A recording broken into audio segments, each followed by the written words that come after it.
So this is the second part on why women compete with each other. Now in this video, I'm mostly going to be covering how to stop this type of unhealthy competition. Now, if you want to watch our part 1, I'm going to put a card above so you can go onto that. It's a really good conversation as to why women compete with each other in the first place. Because as everything, I believe that it is good to understand the whys before we then try and speak about the solution as to how to eliminate this type of competition in ourselves and in our young girls.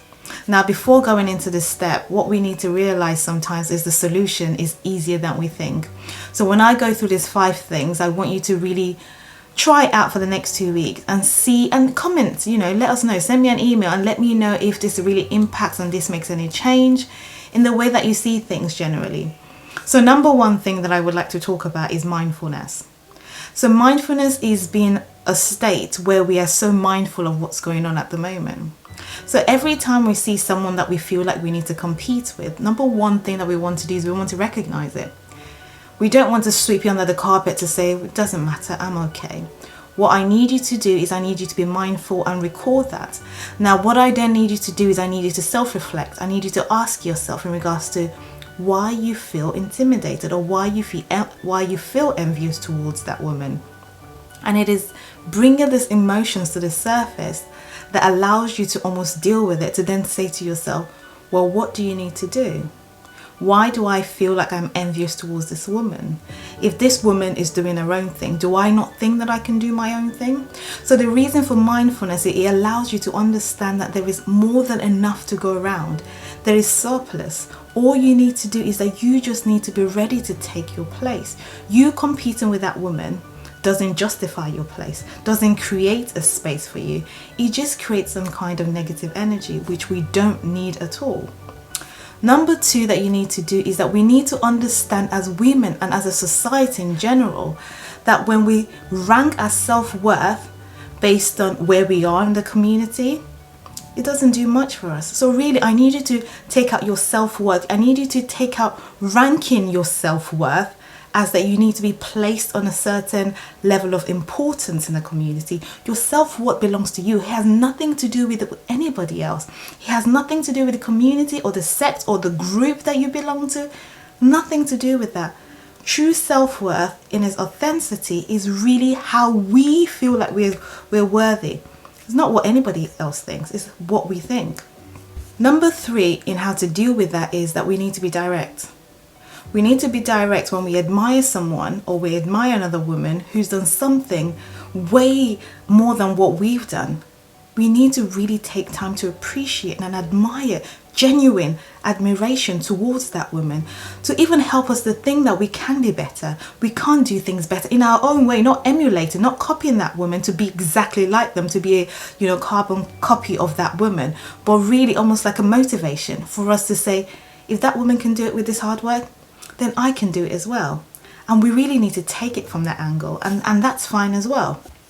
So the number 4 point, which I believe has got a lot of feedback from several people that I've discussed this with. Now they've tried this out and they've come back to me and said this was the most, this was the one that worked the most. And for me, it was setting boundaries. Now, when we know that certain individuals or certain groups of people create unhealthy kind of competition in us, what we want to do is that we want to set boundaries. Let me give you an example. So let's assume on a social platform, we get the status update of someone who constantly reminds us that we're nowhere, for example, we're not where we need to be in life, and that creates some kind of energy in us to almost want to compete with them. Now, I want to be clear that the people that we're talking about is not really the problem. The people that we're seeing on the platform is not the problem. We have to deal with the problem. We have to deal with the fact of why we feel that way. So when I mean set boundaries, I'm talking about if your notification is that every time they update their status, they come straight to you, perhaps what you want to do is you want to turn off that notification. I also understand that this does not always happen only on social platforms. Sometimes it's the people that we see on a daily basis. Sometimes it's the people that we have social gatherings with. The list is long. So we have to decide that sometimes we need to limit our contact with these people for us to get to a stage where we're now healthy enough to now be around them most of the time. Because remember, we're trying to, I don't want to say nurse or cure something because it almost sounds like a disease, but it isn't a disease. It's something that we need to work through, and whilst we're working through it, we need to give ourselves time to understand where we are. So we need to set the boundaries, the relevant boundaries from whoever, from whatever, social platform, non-social platform. We need to set the boundaries. Now this is the fifth one. Now the fifth one is the one that I believe has worked for me individually all through the years when it comes to dealing with competition or having a sort of a feeling of envy towards anyone around me, is that I pray. I know you're wondering, pray? Really? Absolutely. What does it mean to pray? Well, young girls, what it means to pray is that you need to make a positive statement about that person, about that group, about whoever you feel like you're competitive towards. You need to say something positive in regards to their business, in regards to their future, in regards to their success. And what that does is it really does lift away the negativity. It almost makes me feel like I'm depositing positivity into that person. And somehow it just lifts off my mind. I have the chance to focus on myself. I have the chance to focus on the things that I want to do for myself. And so that has helped me. So guys, you try it. You say something positive. You render a statement about those people that you feel like you're competitive towards. Say something positive about them and see if that doesn't lift you up, if that doesn't lift away that negative energy. Because what we need to understand is that competition, unhealthy competition, will eventually cause a gap in friendship, because the streak is that we want to always have a superior advantage over everybody around us.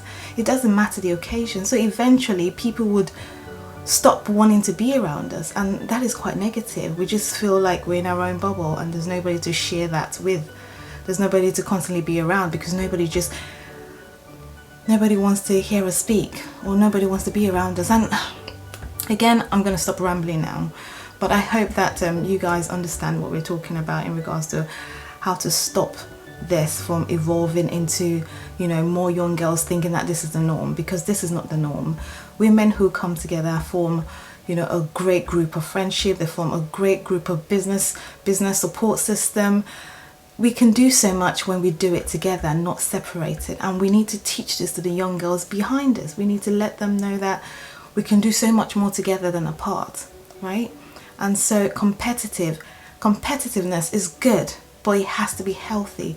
It's not what leads to envy or jealousy or any of those other unhealthy stuff. We want it to be healthy. We want it to be a kind of, you know, something that is admired, something that paves the way for other girls to be able to say, this person has worked this part, I want to work this part too. And that is what we're trying to do here.